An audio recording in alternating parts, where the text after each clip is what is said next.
My parents used to call cruelty a lesson. That was their favorite trick.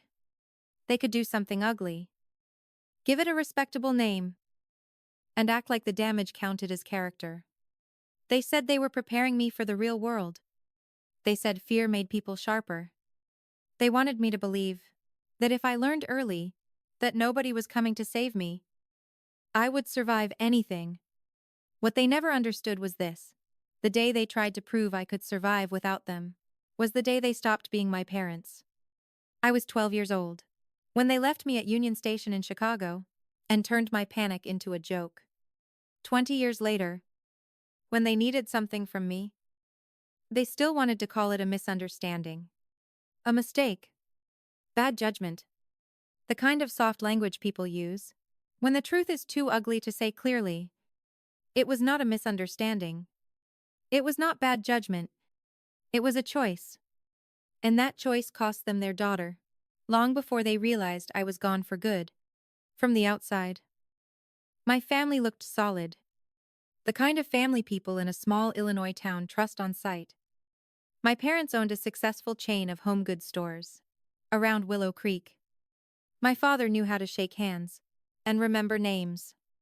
My mother knew how to smile in a way that made people think she was warm. On weekends, my father grilled in the backyard. My mother waved at neighbors across the fence. From the street, we looked respectable. Inside the house, respect meant nothing. Inside the house, love had conditions. Inside the house, safety depended on my mother's mood and my father's willingness to laugh along with it. If I cried, I was dramatic. If I asked for help, I was helpless. If I forgot something, I needed to learn responsibility. If I got hurt, the first question was usually what I had done to deserve it. My mother liked the word lesson because it made her sound thoughtful, intentional, almost noble. She never said punishment, when punishment was exactly what she meant. She never said humiliation, when humiliation was the point. My father backed her up with that half-amused look that made everything worse. He treated my discomfort like entertainment. That was the pattern. Not constant screaming. Not broken furniture. Not the kind of violence people recognize right away. Something quieter. Something cleaner. Something that left fewer marks. And more confusion. When I was 8, I asked for new sneakers at the mall because my old ones were split open near the toes. My mother stared at me like I had insulted her. She marched me to a bench near the food court and said if I wanted to understand the real world, I could start by learning that nobody owed me anything. Then they left me there. Not forever. Just long enough to make the point. That was how they operated. Always just enough to explain it away later. I sat there for hours, staring at a pretzel stand, trying not to cry. Because crying would only make the story funnier. When they came back, when they finally did, my father laughed and asked my mother if she owed him $20. Because he had guessed I would still be sitting in the exact same spot. When I was 10, some boys mocked me after a youth football game. I cried in the parking lot. My parents drove me to the far side of the stadium, told me to get out, and left me there after sunset. Because, according to my mother, tears attracted worse treatment. Better to toughen up now than embarrass myself later. They came back nearly an hour later, with fast food for themselves, and no apology for me. My father thought it was hilarious that I had not tried to hitch a ride home. That was the part outsiders never understood. My parents did not think of themselves as cruel. They thought of themselves as realistic, superior, harder than everyone else. They used big ideas to explain small acts of meanness. And after a while, that changes a child. You stop asking whether what is happening is normal. You start asking how to get through it with the least amount of damage. You get good at reading a room, good at staying quiet, good at disappearing. Before someone decides, you need another lesson. The only place I ever felt fully present was on paper. I drew constantly. On homework margins. On the backs of store receipts. On cheap sketch pads I bought with babysitting money and hid in my closet. I drew bedrooms with locked doors. I drew train windows full of light. I drew women standing alone above cities no one could use against them. Then I got a B+ in art. Not math. Not science. Art. The one thing that made me feel most like myself. I walked through the front door, with that report card in my backpack, and found my mother already holding it. She had that look on her face that always made my stomach tighten. Calm. Focused. Almost cheerful. And that was worse than anger. She asked how a girl, who spent so much time drawing, I could still manage to disappoint her, in the one class she supposedly cared about. My father said, maybe I was getting lazy. My mother said, maybe effort had started making me arrogant. That night, I sat in my room, pretending to do homework, while they talked in the kitchen, in low voices. Every few seconds, I heard one of them laugh. I could not make out every word, but I heard enough. My mother said, I needed something memorable. My father said, he would bet on that. The next morning, they were in an almost suspiciously good mood. My mother made pancakes. My father asked if I wanted orange juice. They told me we were taking a day trip into Chicago. Just the three of us. For 1 week second, I wanted to believe. It meant something good. That maybe the argument was over.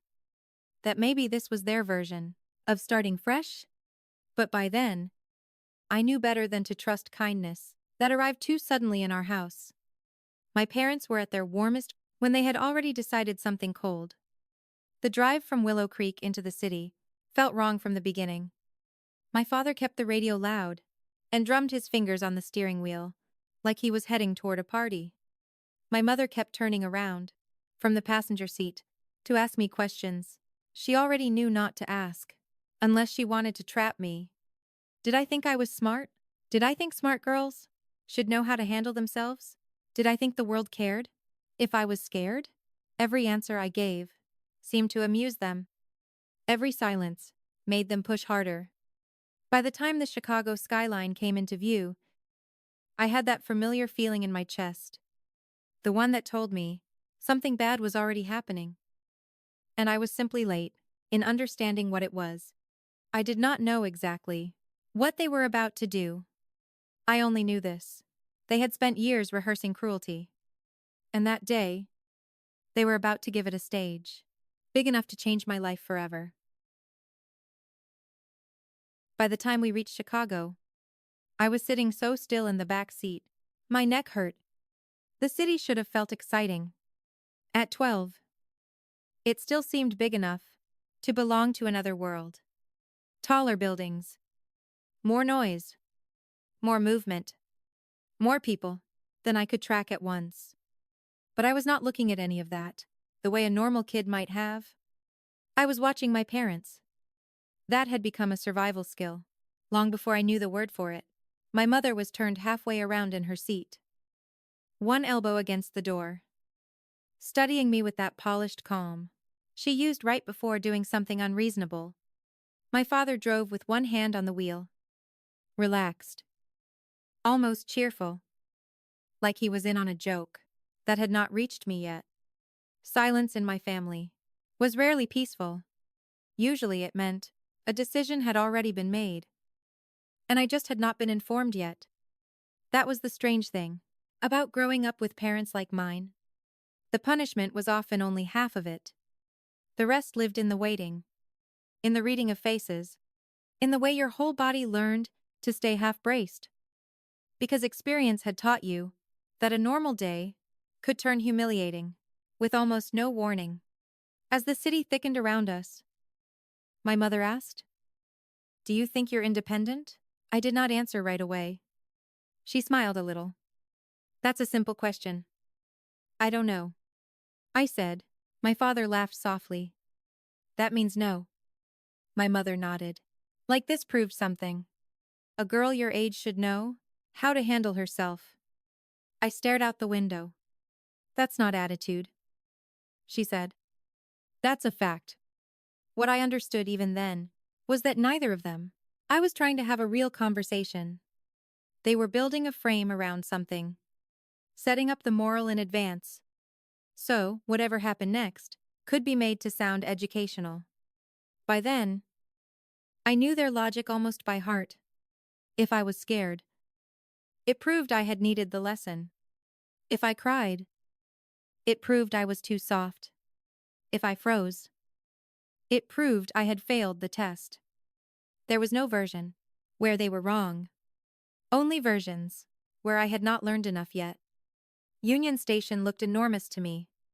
I had been to parts of Chicago before, but never like that. Never dropped into the middle of a place where everything seemed to move at once.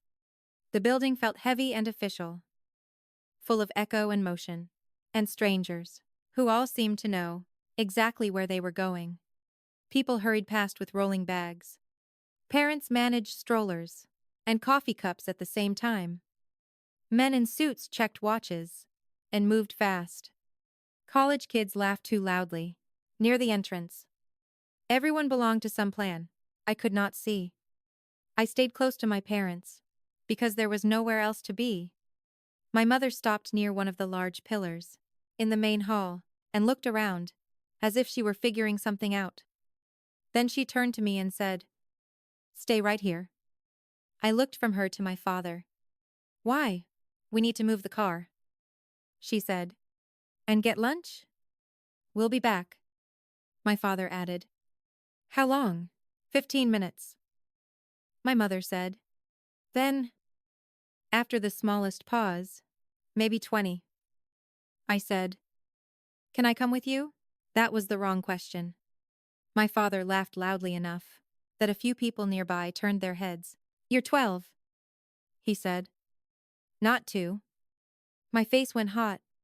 My mother leaned closer, lowered her voice, and said, "Do not embarrass me in public." That sentence had stopped me 1,000 times before. It did what it was designed to do. It took my fear and turned it into a social offense. It made me feel as if the problem was not that I was being left in a giant transit station I did not understand. The problem was that I was making things awkward by reacting to it. So I nodded, and they walked away. At first, I believed them. Not because they had earned trust. They had not.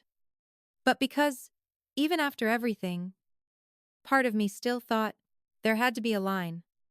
A point where what I feared became too obvious, too ugly, too public, for even them to choose it.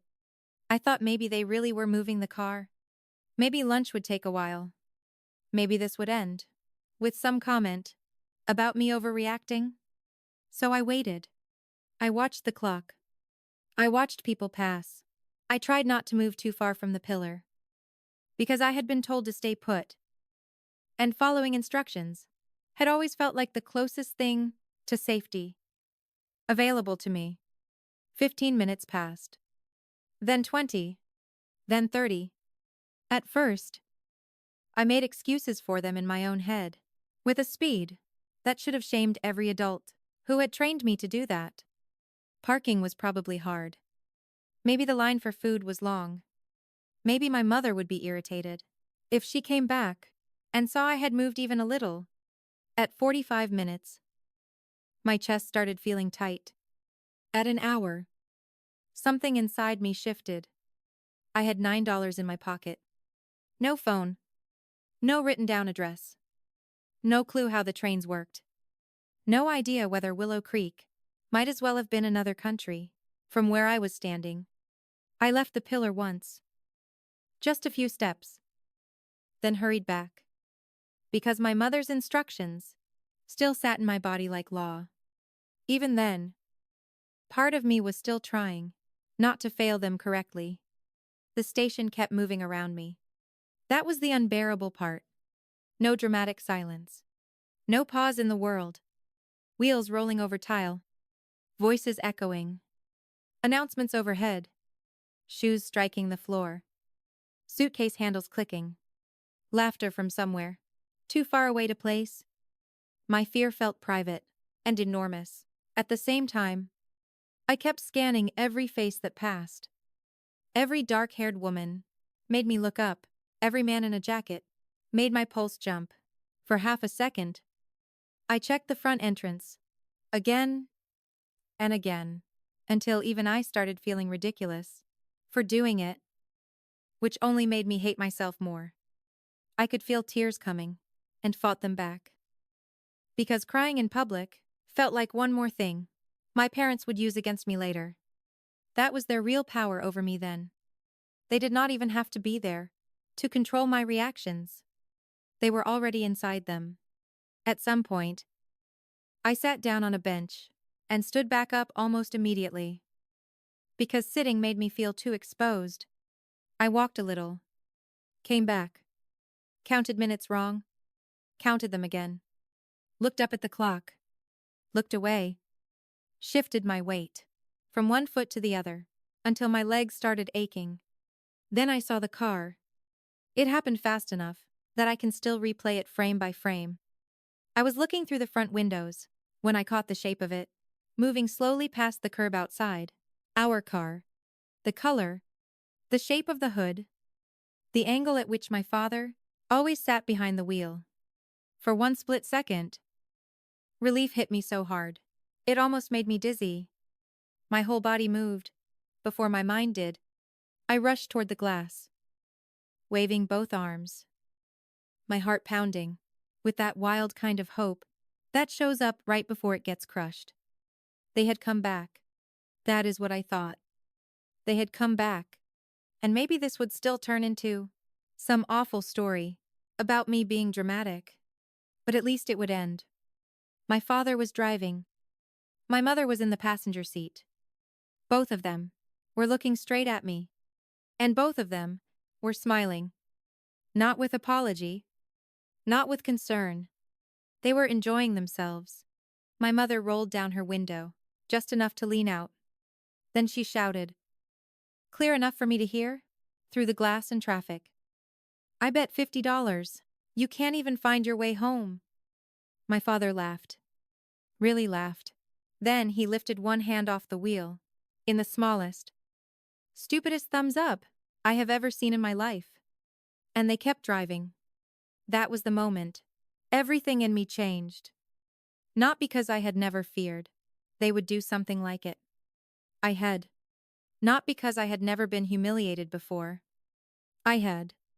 But until that moment, some last frightened part of me, I still believed my pain might be incidental. A side effect. A harsh method. Something they told themselves was necessary. Seeing them laugh stripped that lie away. My fear was not collateral damage. It was the point. I stood there frozen, for a second too long, until someone brushed past me and muttered, "Excuse me," and the sound of a stranger's voice snapped something loose in my body.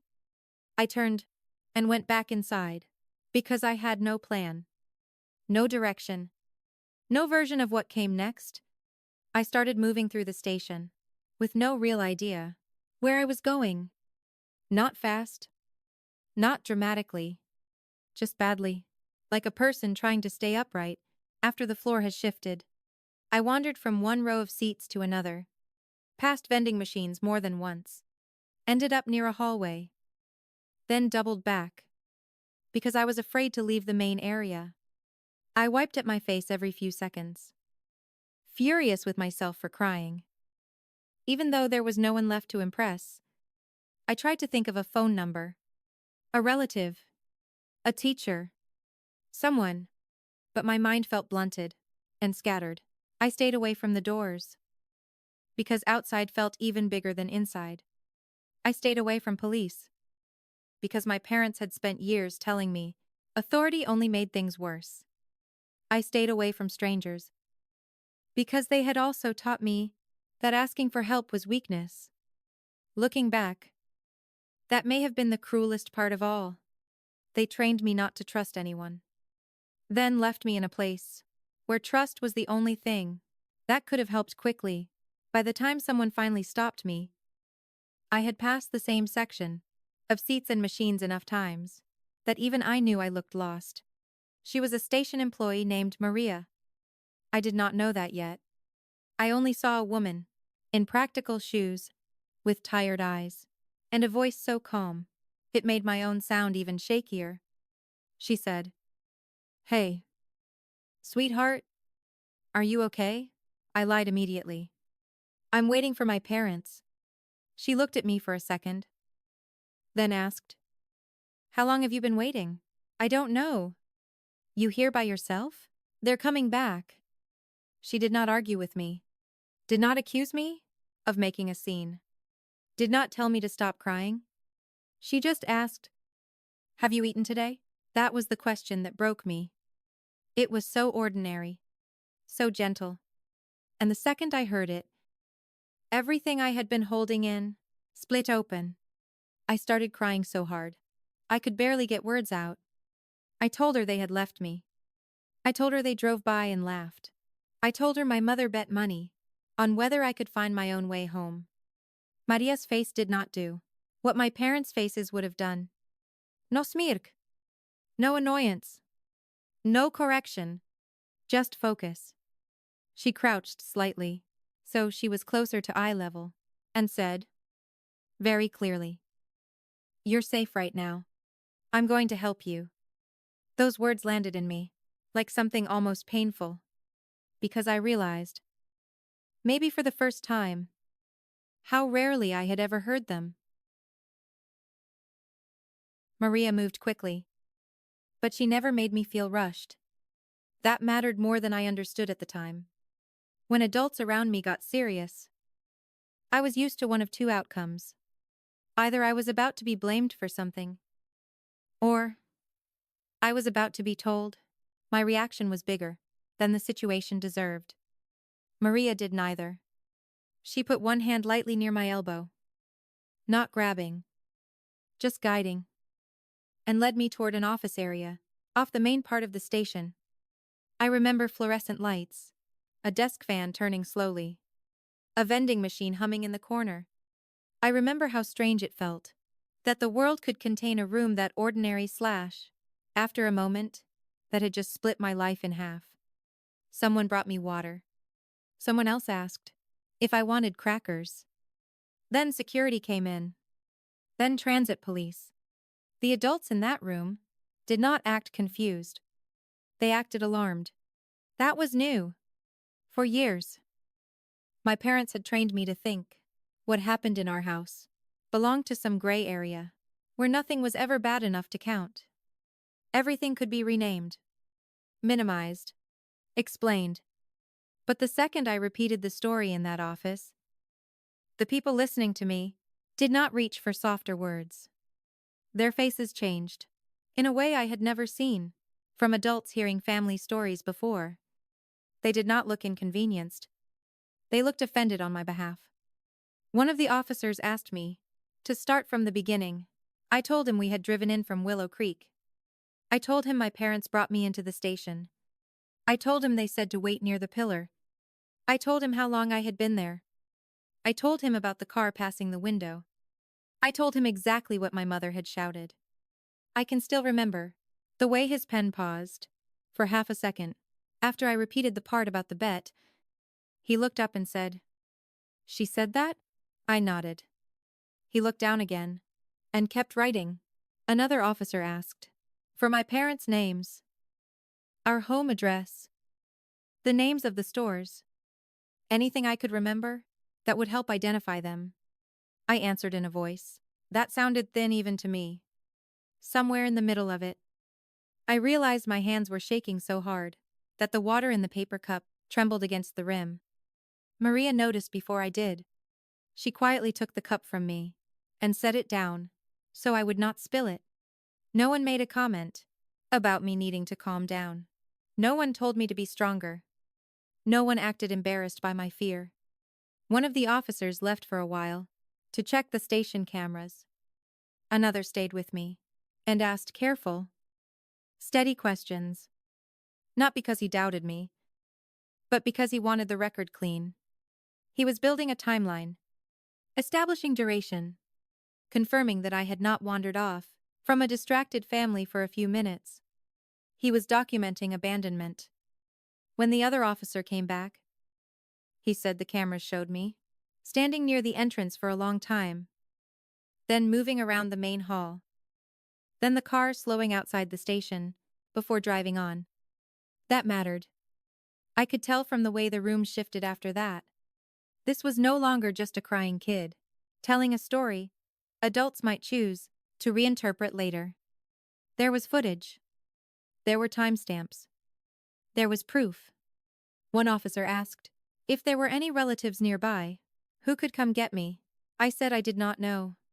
That was true in more ways than one. There were relatives somewhere. Probably. But not one person I could picture calling from that room and hearing say, "Of course. I'm coming right now." That kind of certainty belonged to other children. So they tried my parents. The first call went to voicemail. The second call connected. I only heard one side of it. But that was enough. The officer identified himself, stated where he was calling from, and asked if my parents were aware that their daughter had been left alone at Union Station for several hours. He listened, asked another question, listened again. Then his mouth tightened, in a way that made the whole room feel sharper. He said, "No. Mom, a 12-year-old left alone at a major transit station is not independent. It's unsafe." He listened again.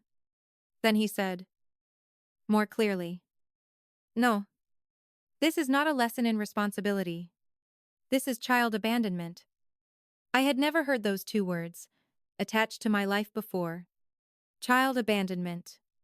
I did not think. That sounds unfair, I thought.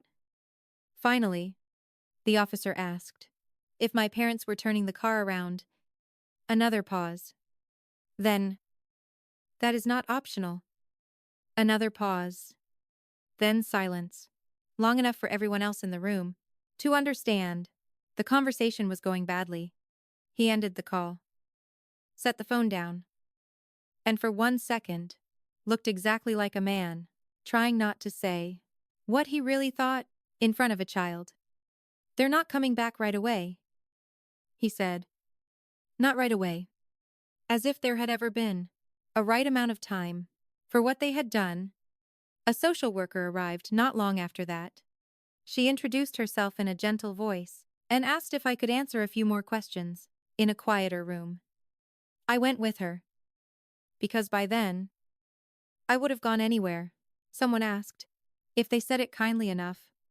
She led me to a small interview room with beige walls, 2 chairs, and a box of tissues near the edge of the table. She did not talk to me like I was fragile. She also did not talk to me like I was lying. That combination was new. She asked about my home. She asked whether being left alone had happened before. She asked whether I felt safe going back. At 12, I did not have language, like emotional abuse or chronic humiliation. I had examples. So I gave her examples. The mall bench, the stadium parking lot, the way my mother turned punishment into philosophy, the way my father laughed when I cried, the way everything in our house felt like a test. I was already failing by being a child in it. She listened without interrupting. Every now and then, she wrote something down. She never once asked, "Are you sure that's what happened?" She never once said, "Parents make mistakes." By early evening, she explained what would happen next. There would be a report. There would be emergency placement. There would be a review by family court. I did not understand most of the legal terms. I understood enough. I was not going home that night. Children in houses like mine are often told stories about what happens if authorities get involved. My parents had their own version. Social workers were meddlers. Foster homes were disasters. Government agencies took children from good families. That was the story. The world, according to my parents, had gotten weak and sentimental. Those ideas had been handed to me long before I was old enough to evaluate them, which meant when I heard I would be placed with strangers. Terror arrived fast. The social worker must have seen something change in my face, because she leaned forward and said, "You are not in trouble. Do you understand me?" I looked at her. "You are not in trouble?" she said again. I wanted to believe her. I did believe her. A little. But belief and bodily relief are not the same thing. My stomach still hurt. My shoulders still felt locked in place. My ears still rang with the echo of my mother's voice through the car window. "I bet $50. You can't even find your way home." By then, the light outside had started shifting. Someone handed me another pack of crackers. I ate one. Because everyone seemed more comfortable when I accepted things, I kept waiting for some new reversal. My parents bursting through the door. My mother furious. My father amused. Some authority figure suddenly deciding the whole thing had been overblown after all. But that did not happen. Instead, paperwork happened. Quiet conversations outside the room. Phones ringing. Doors opening and closing. Adults exchanging information in serious voices. For the first time in my life, the machinery of the world seemed to be moving in a direction that had something to do with protecting me. A little later, another officer came in to tell the social worker that my parents had called back. They were, apparently, outraged. Not afraid for me. Outraged that strangers were making a case out of what my mother kept calling a lesson in self-reliance. My father had reportedly said, children in this country had gotten too soft, and someone needed to teach them reality. People were hearing them. Really hearing them. And for once, the performance was not landing. Eventually, she told me, a licensed foster family I had agreed to take me for the night. For the night. The phrase sounded temporary and enormous at once. A transit employee walked us out a side entrance, so we would avoid the main crowds. I still remember the cool air hitting my face. The city sounded different outside. Lower. Vita. Full of traffic and distance. I remember standing on the curb, beside the social worker, and feeling like I had been removed from one life, without yet arriving in another. The car ride to the foster home was quiet. The social worker did not try to fill every silence. At one red light, I realized I had not asked the question, sitting in the center of my chest, since the office. What if they come get me? She glanced at me. Not tonight. Her voice was calm. Can they? Not tonight. That answer did something important. It did not promise the future. It gave me one contained piece of reality I could stand on. Not tonight. I held on to those two words. The rest of the drive. The house belonged to Mark and Laura Bennett. At the time, those names meant nothing to me. They would later mean almost everything. The first thing I noticed was the porch light. It was already on. Warm against the darkening evening. Not bright in a showy way. Just steady. A normal house light. In a normal neighborhood. The second thing I noticed was that when the door opened, nobody looked startled, annoyed, or theatrical. They looked prepared. Laura was standing there, in jeans and a soft sweater, with tired, kind eyes, and the faint smell of lotion and paper. Mark was a few steps behind her. Taylor, with ink smudges on his fingers, and the slightly distracted look of someone who worked with his hands and his thoughts. At the same time, neither one of them rushed toward me. Neither one of them stared. Laura just said, "Hey, Sophia. I'm Laura. Come on in." The house smelled like dinner. There were framed photos on the wall. A lamp on in the entryway. A dog bed in the corner. Shoes near the door. A half-folded blanket on the couch. Nothing fancy. Nothing curated. Just ordinary life. And after the kind of house I had grown up in, ordinary felt almost unreal. Laura asked. Would you rather have spaghetti or soup? I stared at her. Not because I did not hear the question. Because I was not used to preference, being treated as something I was allowed to have. Mark said. You don't have to decide right this second. Then he added, there's a bathroom down the hall, if you want to wash your face. No one made a joke about my crying. No one looked embarrassed by it. No one asked what I had done to make the day go this way. That first hour in their house remains one of the strangest experiences of my life. Not because anything dramatic happened, but because nothing did. Nobody raised their voice. Nobody quizzed me for inconsistencies. Nobody seemed entertained by my discomfort. Laura set a bowl of soup in front of me and did not comment when I only took a few bites. Mark showed me the guest room and asked whether I wanted the hall light left on or off later. I said I did not know. He said, that's okay. You can tell us if you change your mind. That should not have been revolutionary. To me, it was. That night, after the social worker left and the house went quieter, I sat on the edge of the bed, in the guest room, with my shoes still on, and listened for the sounds my body expected. Door slamming, sharp voices, laughter from the kitchen, with my name inside it, a car pulling up, followed by my mother's furious knock, my father explaining everything away. Some final reversal proving that no good thing stayed good once I trusted it. None of that came. Just the low hum of a dishwasher, a floorboard somewhere in the hall, the soft sound of a television in another room, turned down low. I barely slept. Every headlight outside made me tense. Every noise in the hallway made me sit up. But sometime in the middle of that first night, one thought kept circling through me, with a force I could not avoid. A stranger at a train station had shown me more care in 5 minutes than my mother had shown me in years.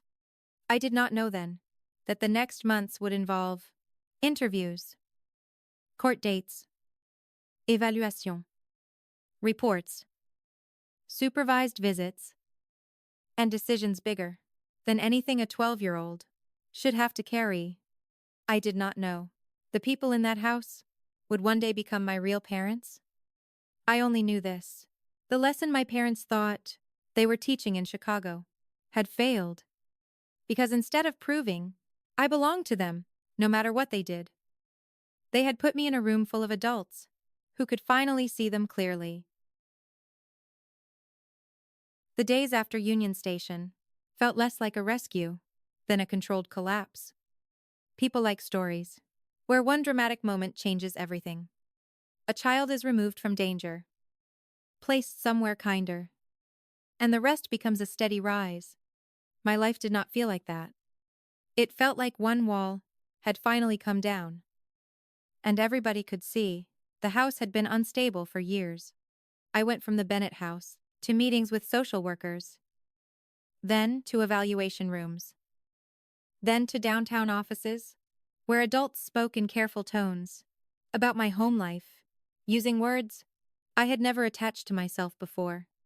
Pattern, escalation, neglect, emotional abuse. Those words were not mine yet, but every time I heard one, something in me reacted, with the same mix of dread and relief.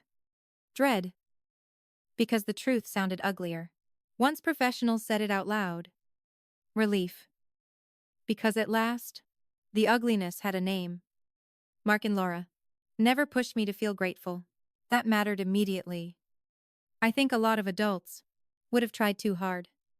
They would have looked for instant closeness, or visible transformation, so they could reassure themselves they were helping. The Bennetts were steadier than that.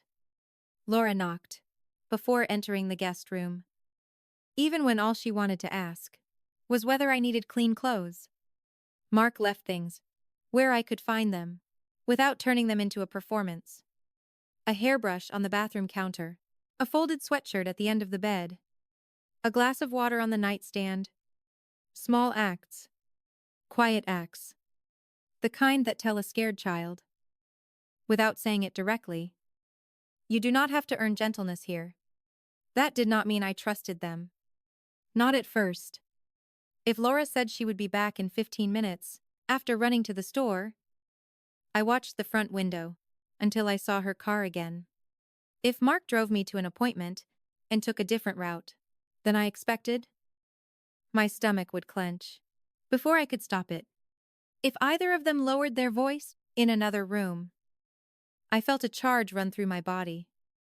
Because I had spent too many years learning that low voices usually meant my name was about to become the center of something bad. The therapist assigned to my case understood that.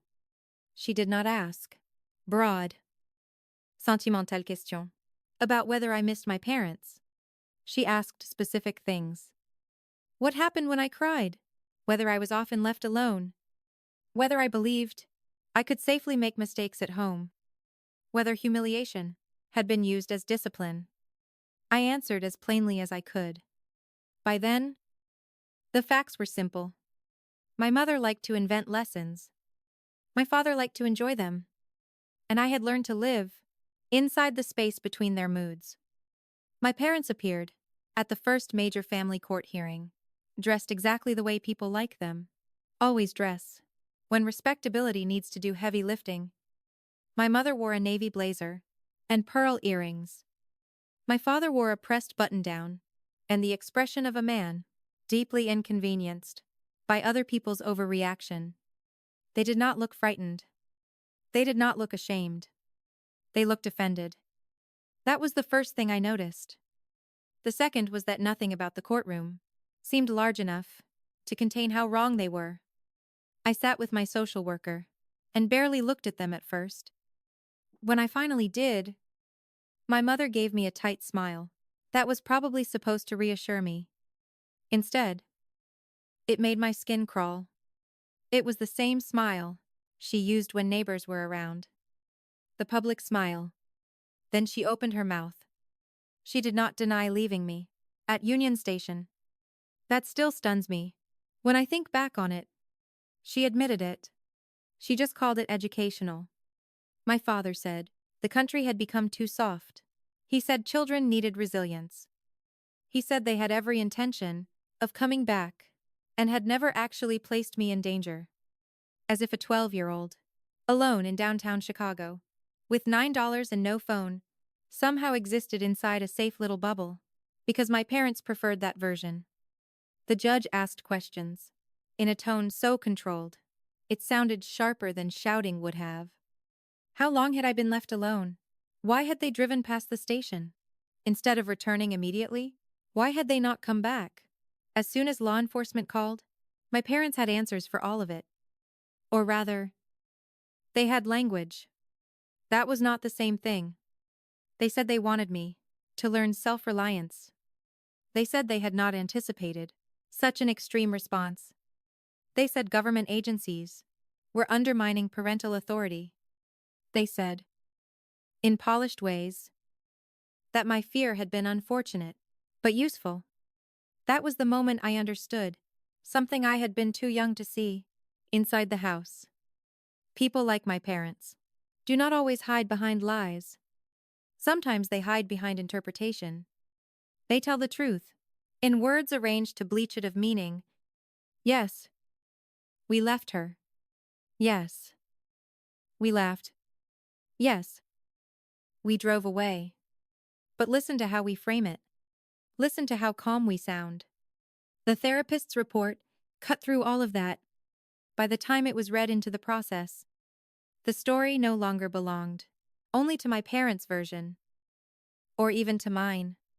It belonged to a documented pattern. Emotional abuse, repeated humiliation, neglect, endangerment, escalating conduct, disguised as discipline. The report described a child who had adapted to chronic unpredictability by becoming hypervigilant. withdrawn, and excessively compliant. I remember that last phrase because it hit me harder than the rest. Excessively compliant. I had spent years thinking obedience might save me. Now I was hearing adults describe that obedience as evidence of harm. When the judge asked whether I wanted to return home while the court monitored the family and required services, I said no, so fast it surprised even me. The word came out before I had time to measure what it meant. No, not because I had suddenly become brave, because for once, the truth moved faster than fear. My mother looked at me, as if I had betrayed her. My father muttered something under his breath about ingratitude. Neither reaction hurt as much as it should have. I think because by then, some part of me had already crossed a line I could not uncross. I was no longer asking whether they loved me badly. I was asking whether they loved me at all, in any way that deserved the word. The court set out a path toward reunification. Parenting classes, family therapy, supervised visits, ongoing review. On paper, it was generous. A structure built around the idea that families, if properly guided, might still choose repair. My parents hated every part of it. Not because it was hard, because it required accountability. They hated being evaluated. They hated being watched. They hated that teachers, therapists, and court officers. I could now see the private face of the family they had spent years polishing for public use. My father complained more about the store's reputation than he did about losing custody of me. My mother kept saying she would not let the state tell her how to raise her own daughter. And then came the decision that defined everything after. They were given a choice: commit fully to the reunification process and do everything the court required, or voluntarily surrender their parental rights. There was no hidden complication. They chose surrender. Just like that. No courtroom breakdown. No last-minute plea. No awakening. They chose pride. That was the day the last illusion died. For years, I had shaped myself around their approval, been smaller for it, quieter for it, more useful, more careful, more invisible, all in the hope that I could avoid being singled out for the next lesson. And in the end, when asked to do the work required to keep me, they decided they would rather give me away than admit they had been wrong. My chest did not break in that courtroom. It went still. The adoption process took time, because systems always do.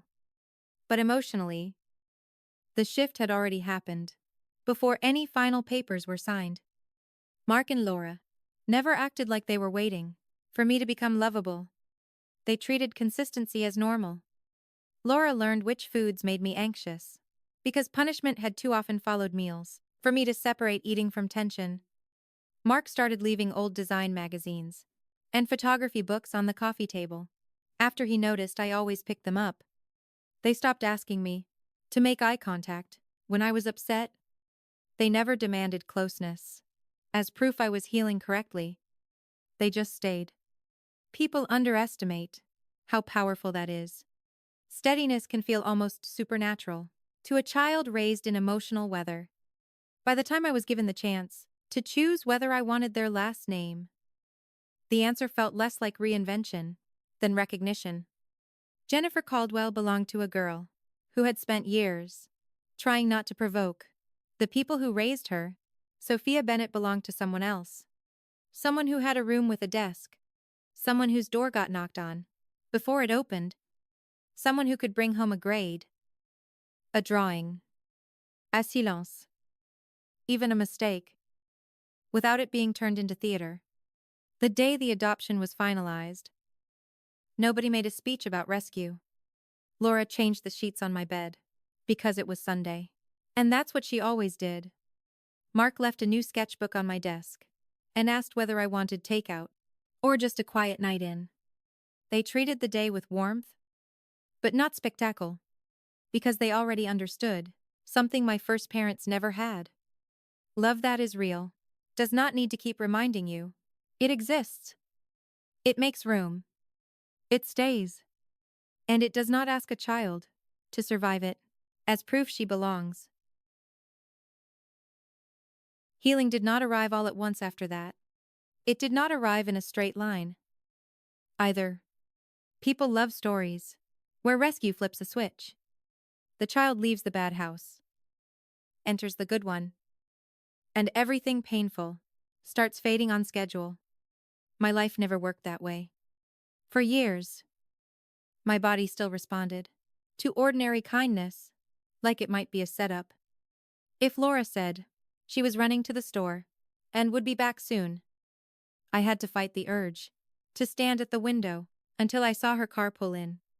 If Mark was late picking me up because traffic stalled somewhere, my hands went cold before my mind could catch up. I hated waiting in public places. I hated being told to stay right there. I hated the phrase, "I'll be right back." Therapy helped, but slowly. Not because I resisted it. Because some forms of fear sink deeper than language. I learned words like trauma, hypervigilance, emotional abuse. I learned that being hurt over and over does not make you strong, in the way cruel people claim. It makes you adaptive, alert, good at surviving environments that should never have existed in the first place.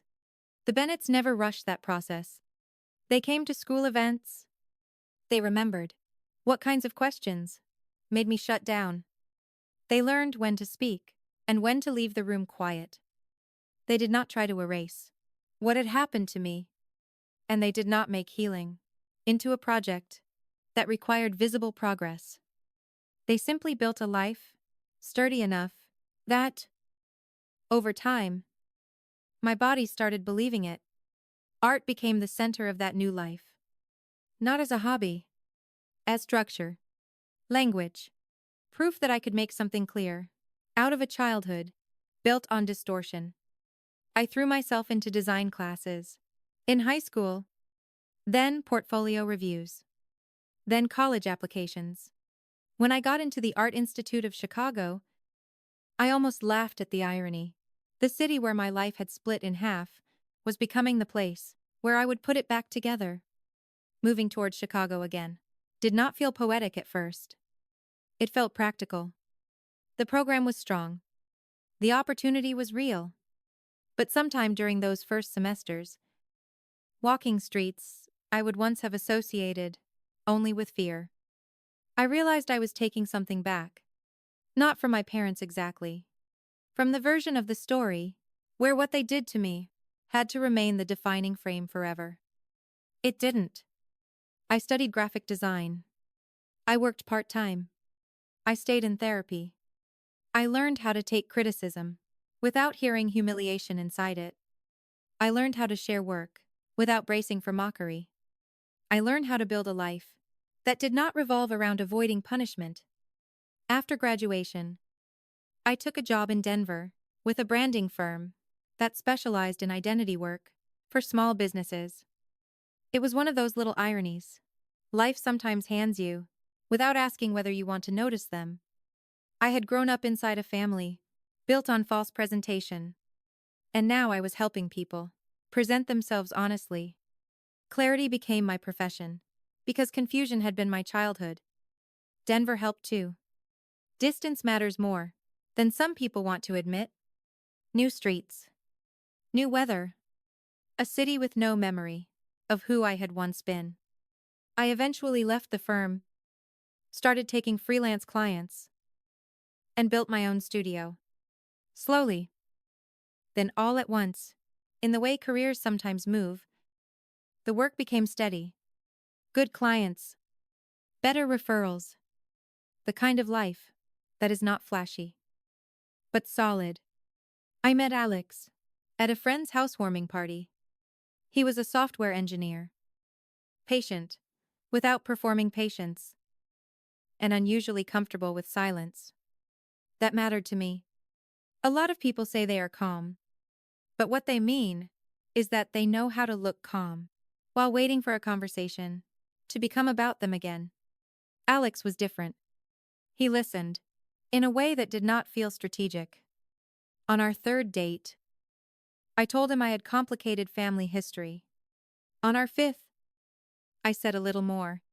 Much later, when I finally told him the full Union Station story, he did not interrupt. He did not leap into grand statements. He just reached across the table, took my hand, and said, "That should never have happened to you." It is still one of the kindest sentences anyone has ever said to me. Not because it was poetic, because it was exact. We built our life the same way I had rebuilt myself. Slowly, deliberately, with room for honesty. We got married in a small ceremony, with Mark walking me down the aisle, and Laura fixing the back of my dress, while pretending she wasn't crying. We adopted a rescue dog named Max. A mutt with one torn ear, and the suspicious soul of something that had also once been left too long by the wrong people, for years. That life held. I blocked every account my biological parents ever tried to use to contact me. Social media. Old email addresses. Ooms. After a voicemail from an Illinois number left me shaking for an hour. I changed my phone number completely. I did not visit Willow Creek. I did not use my old name. I did not talk about Jennifer Caldwell, unless there was a reason. That is an underrated form of peace. Not dramatic healing. Just the ordinary miracle of no longer orbiting the people who hurt you. Then Illinois found me again. Not in one dramatic burst. More like pressure building, across several points at once, until denial stopped being possible. A missed call from a number I did not recognize. Then another. Then more. A voicemail. An email from an address that meant nothing to me. A message request on LinkedIn. The one public-facing account I kept mostly open because of work. That part unsettled me most. Someone had gone looking. Someone had connected Sophia Bennett to the child my parents had once abandoned and later lied about. I was standing in my kitchen when I listened to the voicemail. Alex was across the room. Max was asleep against the cabinets. The voice was my younger sister Hannah's. I had not heard her voice in years. The last clear image I had of her, from childhood, was a small girl in mismatched socks, trailing behind me in the hallway. Too young to understand why our house felt charged all the time. In the voicemail, she sounded older than I expected, and more tired. She said our mother had late-stage cancer. She said our father had suffered a mild stroke 6 months earlier. She said the stores were gone. Not struggling. Gone. Closed. Sol. Lost one by one. After the story my parents had buried for years finally resurfaced in public. Apparently, my mother had made the mistake of commenting on a local Facebook post about how children today lack discipline. Someone remembered enough to mention me. A relative picked it up. Then an old rumor, linked to a court matter, surfaced. Then, former employees from the stores. I started adding their own stories about what my parents were like when no customers were around. In a town like Willow Creek, public image can take decades to build and about 2 afternoons to collapse. That is what happened. Customers stopped coming. Church friends went quiet. Civic groups stopped calling.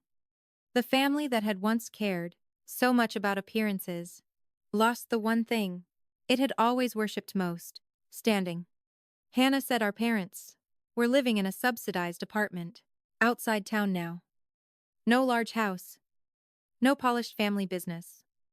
No respectable little kingdom left to hide inside. Then she told me why she was calling. They wanted me to come back. Not because they had changed.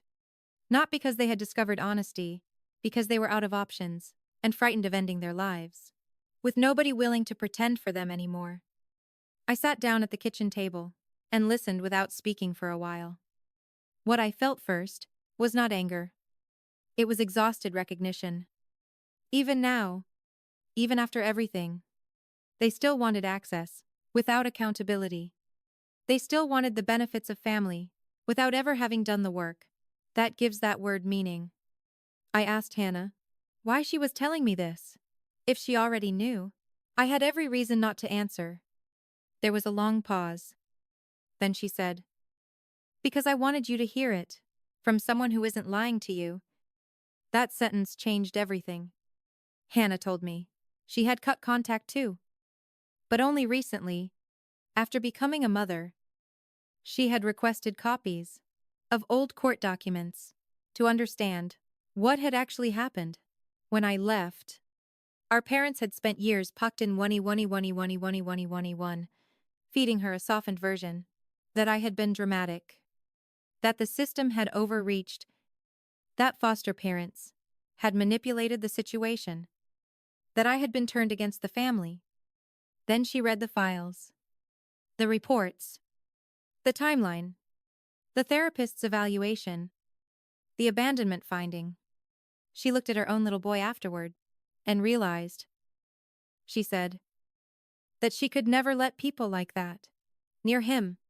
Hearing this did not feel triumphant.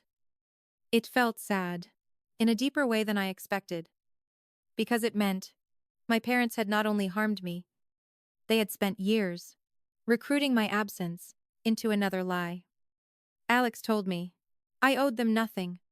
Laura told me that whatever I chose had to be for my peace, not their comfort. Mark said, very quietly. Some people only start looking for the bridge after they've burned the house down. I sat with that all night. By morning, one thing was clear. I was not going back to save them. I was going back to end it in my own voice. I flew into Chicago 2 days later and rented a car for the drive downstate. Somewhere on that drive, the landscape started recognizing me before I recognized it.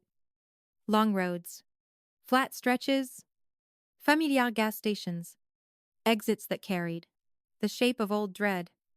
I had spent years building a life far from Illinois, and now every mile back toward it made me feel the old split between body and mind. Outwardly calm, internally braced. The hospital was smaller than I expected. The room itself smelled like disinfectant and tired air. My father looked older than I had imagined, but not gentler. Smaller? Yes. Weaker in the ordinary physical way. Age and illness weaken people. But the underlying shape of him remained the same. My mother looked like someone who still believed presentation could negotiate with reality. Even half sick. She had arranged herself. Hair in place. Blanket pulled neatly. For one long second, nobody spoke. Then my mother started crying. Not softly. In the way some people cry, when they still believe tears can manage the room. She said my old name. Jennifer. I cut in once. Sophia. She blinked, then nodded. Like the correction itself was a small cruelty from me, instead of a basic fact. My father said, "We made mistakes." There it was. Mistakes. That small, cowardly word people use when the truth is too exact to say plainly. I stayed standing for a moment because sitting felt too intimate. Then I took the chair nearest the door and looked at both of them, in the silence they had earned. "No," I said. "You didn't make mistakes." My mother started crying harder. My father opened his mouth. But I kept going. A mistake is missing an exit. A mistake is forgetting a bill. What you did to me was deliberate. Neither of them spoke. So I said it clearly. You left a 12-year-old girl, alone in a major train station, in a city she didn't know. You drove past and laughed at her. "Mom," you shouted, "that you bet $50. I couldn't find my way home. Dead." You laughed with her. Then you spent 20 years lying about it. Because the truth made you look like exactly what you were. My father tried to interrupt. We never meant. I looked at him. And for maybe the first time in my life, that was enough to stop him. You never meant what? I asked. For me to be scared? That was the whole point. For me to remember it? That was the point too. For people to find out? That's the part you didn't mean. My mother asked. If I could forgive them. It came out through tears. As if the tears themselves should have counted toward payment. I felt nothing resembling triumph in that moment. Only clarity. Forgiveness isn't something you get to demand because your life fell apart. I said. She cried harder. My father stared at the floor.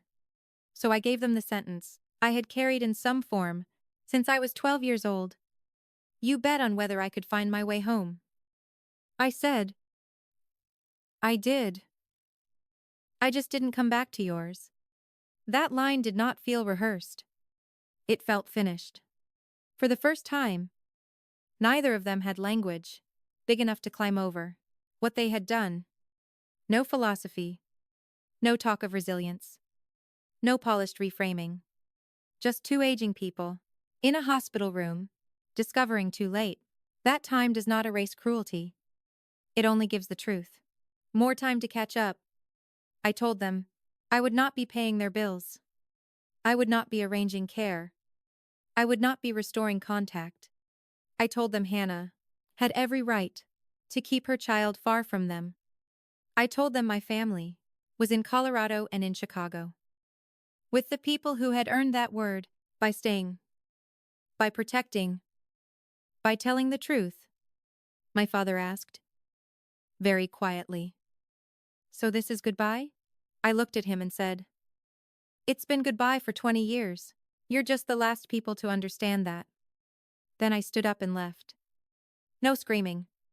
No dramatic collapse. I walked out, down the corridor, through the lobby, and into the parking lot, with my hands shaking so hard, I had to stop beside my rental car before reaching for the handle. Not from regret. From release. On the flight home, I thought about the girl at Union Station. The one with $9 in her pocket. The one who believed being abandoned meant being unworthy. She had been wrong. She was unwanted by two broken, prideful people who mistook cruelty for strength. But she was never unworthy of love. Those are not the same thing. Learning the difference saved my life.